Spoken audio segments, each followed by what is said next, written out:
also introduce Ken Lum, the artist in the film. And, Mr. Y, the herbalist, is here. I wonder if we can coax him on stage, Mr. Y. He's very shy. Is there anybody else who's here from the film? Mr. Y. Susan from Newtown. Susan. And Jen, who's Mr. Lai's daughter, was a wonderful PA.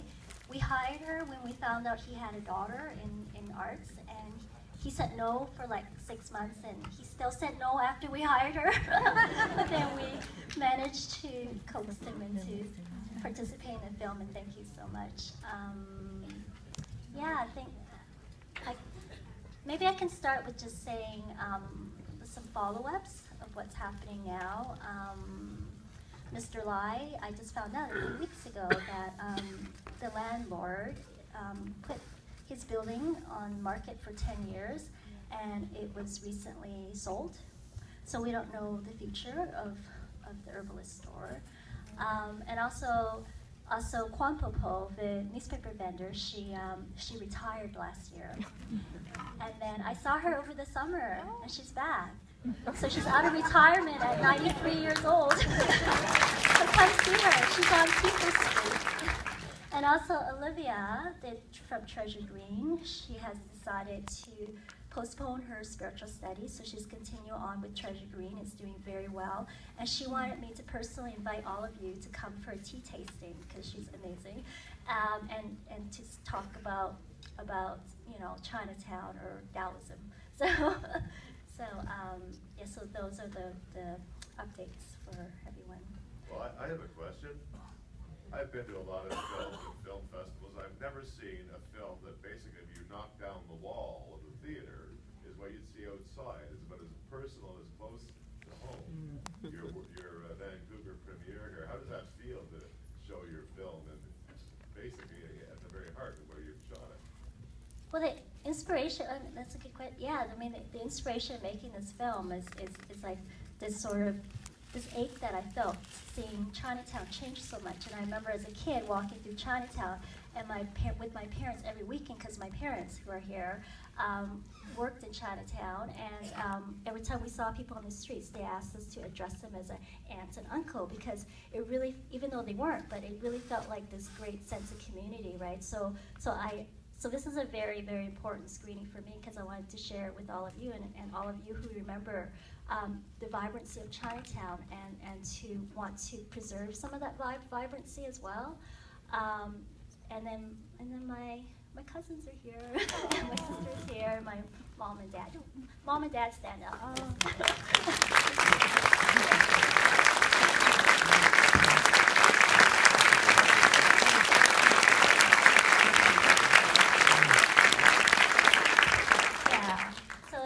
So that's on a personal level, that means a lot to me, because my parents are getting old, right? So it was really an homage to people, my parents and people like them. So.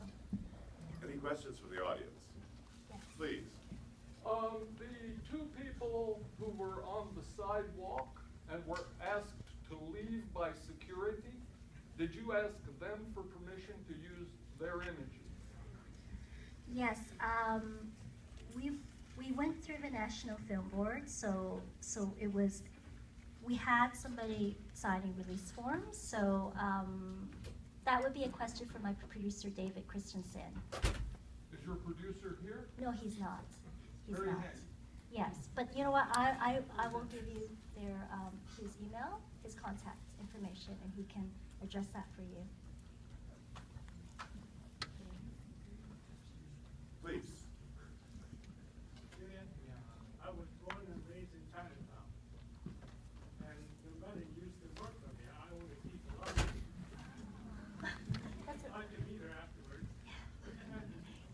He said that my mother used to work for him because he owned Kiefer Laundry, which, yeah. Yes. So I have a question. Most of your work so far has been in narrative films and not in documentary. And here you are now making the plunge into documentary. Well, how is that different for you?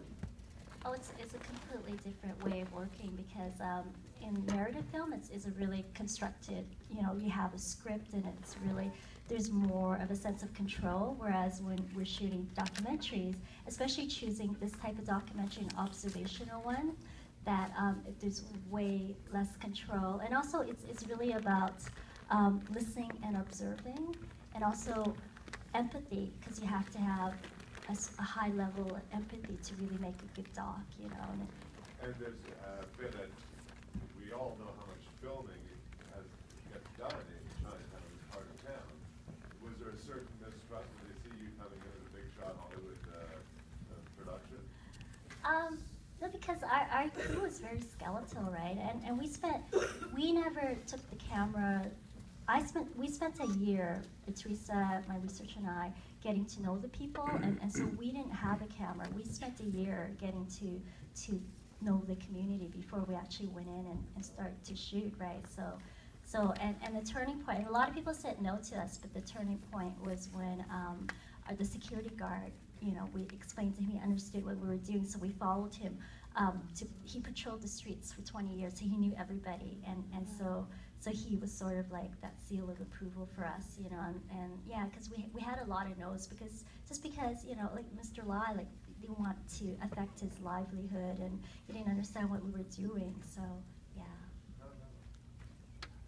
I have a question for Rob Please. Monroe. Yes. Disappearing independent movie theaters in a shrinking niche market, but it seems also that many other forms of business thrive in a newer niche markets that are emerging. Can that happen to save any of the independents that are still around, or to rejuvenate them and recreate them, do you think? Well, that's a tough question. Is there a future for them, in other words? Basically, what we do, we just really focused on a lot of heritage theaters. So, I mean, obviously there's still a few, like the Park Theater on Canby, even as part of Simplex. That's definitely kind of an older heritage theater. So, I don't know if this is I don't think this is your question necessarily, but I think a lot can still be, there seems to be a lot of public awareness right now about old movie theaters and trying to save them, like with the Hollywood, etc. So, to answer your question briefly, I think there's still a lot of hope to save what's still remaining, and hopefully our film in a small part can raise some awareness for that. Please.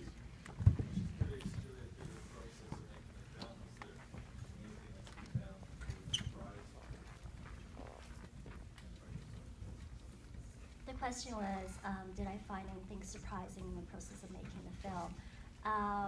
Yeah, one was the fact that Chinatown used to be Little Italy. I didn't really know that was a huge Italian community, and then the one remaining Italian store is Angelo Tosi, so that was a surprise for me. And yeah, and also the fact that I thought I spoke better Cantonese. Yeah. Was it autobiographical? No. It's just my observation of, I mean, like these 13 people's observations of what's happening at this particular moment in time. Please. I mean, yeah, you know what? The themes are very kind of autobiographical, because I'm dealing with themes of memory, change, and legacy, you know, and yeah. Right here in front. Julia, thank you for acting as a great translator. For me, I don't speak Mandarin or Cantonese, so this has been very rewarding to see this. I have a question for Mr. Lai and Mr. Lum. Is there anything that you learned about yourself by seeing yourself up there through this process?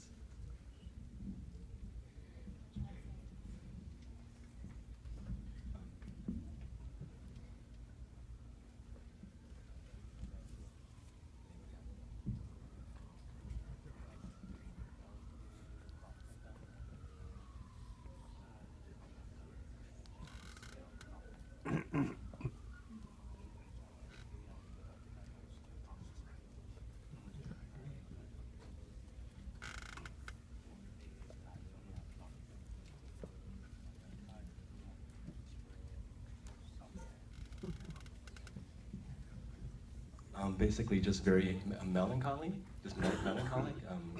Wants to preserve the legacy for sure. I mean, not only for like his shop, just Chinatown itself. So just a lot of melancholy, because just seeing a lot of changes.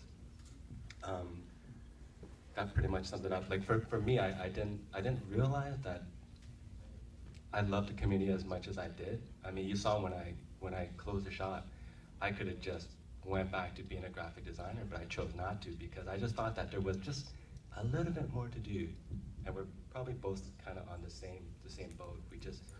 We're just quite not ready to retire. I know he's not, so I still got a lot of years to go. So. And I think that's a perfect note to end this Q&A, ladies and gentlemen.